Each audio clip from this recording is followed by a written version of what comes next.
Budget में आयकर छूट और दूसरे ऐलानों पर हमारे सहयोगी प्रकाश प्रियदर्शी ने केंद्रीय प्रत्यक्ष कर बोर्ड सीबीडीटी के चेयरमैन रवि अग्रवाल और सीबीआईसी के चेयरमैन संजय अग्रवाल से खास बातचीत की है। इस बातचीत के अंश आपको दिखाते हैं।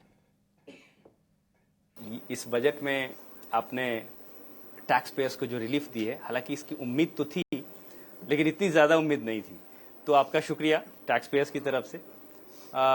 मेरा पहला सवाल ये होगा कि जो रिलीफ मेजर्स अनाउंस किए गए हैं, अगर हम उस पूरे स्लैब को देखें तो उसमें से कितने ऐसे टैक्स पेयर्स हैं, अगर 12 लाख रुपए का बेनिफिट उनको मिल रहा है, अगर इनकम पे एग्जेम्पशन की बात करें, तो कितने टैक्स पेयर्स हैं जो कि अभी तक जो टैक्स दे रहे थे वो इस नेट से बाहर होंगे, और ओवरऑल बेनिफिट की बात करें तो ओवरऑल कितने टैक्स पेयर्स हैं जिनको इसका बेनिफिट होगा?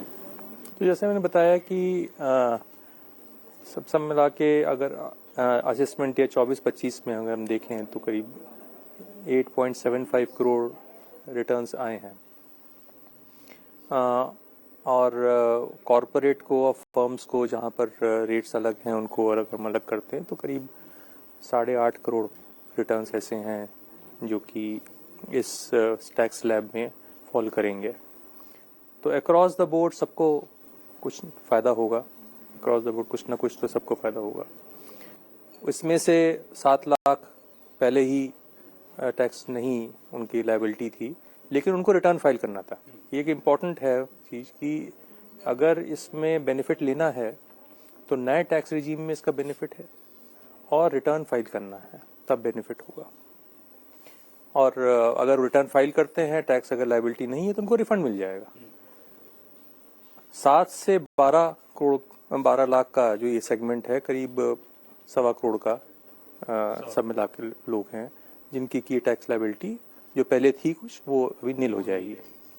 बट बाकी जैसे मैंने बताया कि बाकी भी जितने भी लोग हैं सबको कुछ ना कुछ बेनिफिट है उसमें। तो ये बाकी करीब 6 करोड़, बाकी अगर देखें तो 8.5 करोड़ हुआ। 8.5 करोड़ में से आपका ये वाला जो 7 से लेके 12 का अगर हम लेंगे तो करीब 1.25 करोड़ के ये हुए।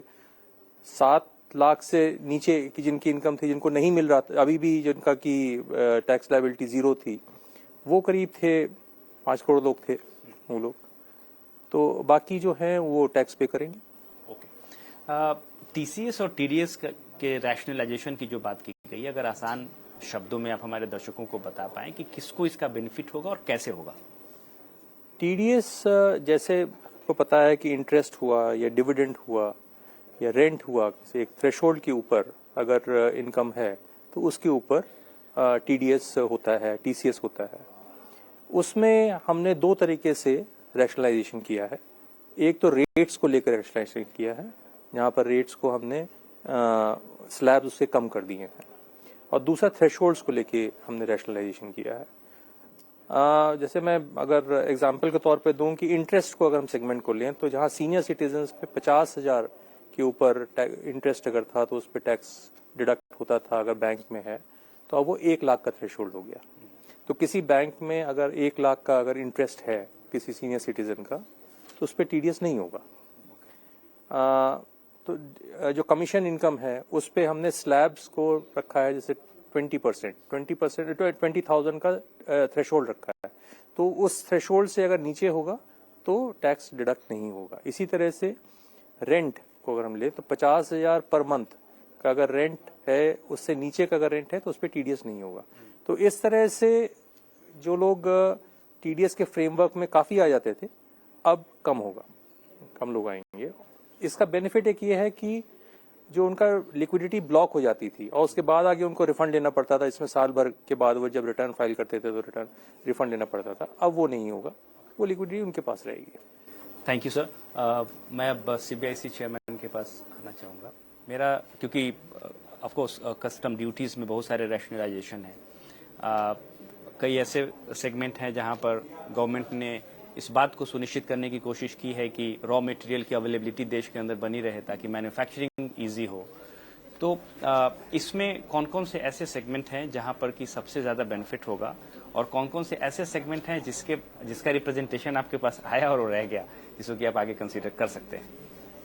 इस विषय में आपको ये मैं बताना चाहूँगा कि देश में एक नेशनल क्रिटिकल मिनरल मिशन चल रहा है और उसके अंतर्गत सरकार की ये मंशा है कि क्रिटिकल मिनरल्स जो कि बहुत इम्पॉर्टेंट है हमारे लिए सेमीकंडक्टर के मैन्युफैक्चर के लिए या रिन्यूएबल एनर्जी के मैन्युफैक्चर के लिए या स्पेस एप्लीकेशंस के लिए उनकी देश में अवेलेबिलिटी बनी रहे, क्योंकि ये मिनरल्स हमारे देश में नहीं होते हैं और हमें ये आयात करने पड़ते हैं। तो पिछले बजट में इस पे अपना जो ड्यूटी रेट्स थे उसको निल कर दिया गया था। इस बार उसी दिशा में एक आगे और कदम बढ़ाया गया है जिसमें इनके जो वेस्ट हैं उसको भी एग्जाम्पशन कर दिया गया है। 12 ऐसे मिनरल्स हैं क्रिटिकल मिनरल्स जिसपे उसको एग्जाम्पशन दे दिया गया है ताकि ये जो मिनरल के वेस्ट आए उसको रिसाइकलिंग के लिए जो अपना facilities national critical mineral mission में जो इस्टेब्लिश की जा रहे हैं उसको लिए ये रॉ मटेरियल उपलब्ध रहे।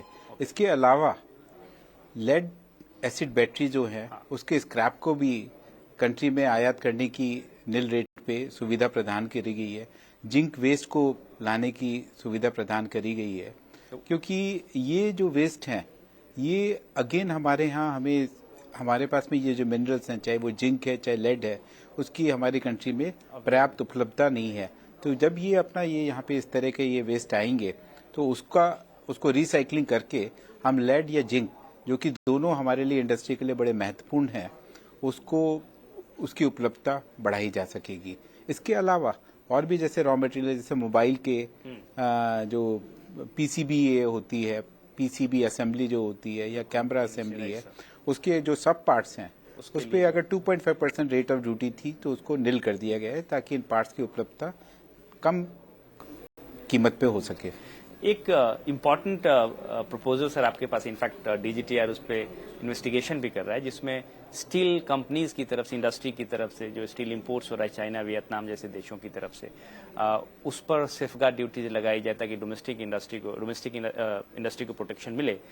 उस पर प्रस्ताव कहाँ है, क्या उस पर गवर्नमेंट अभी विचार कर रही है? जैसे आपने ये कहा कि स्टील के आयात के ऊपर सेफगार्ड ड्यूटी लगाए जाएं, उसके बारे में डीजीटीआर जो कि मिनिस्ट्री ऑफ कॉमर्स के अंतर्गत आते हैं वो इस पे अपना इन्वेस्टिगेशन करते हैं।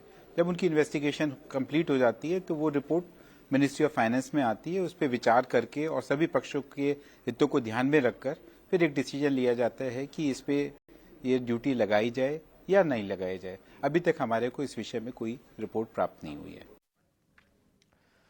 और चलिए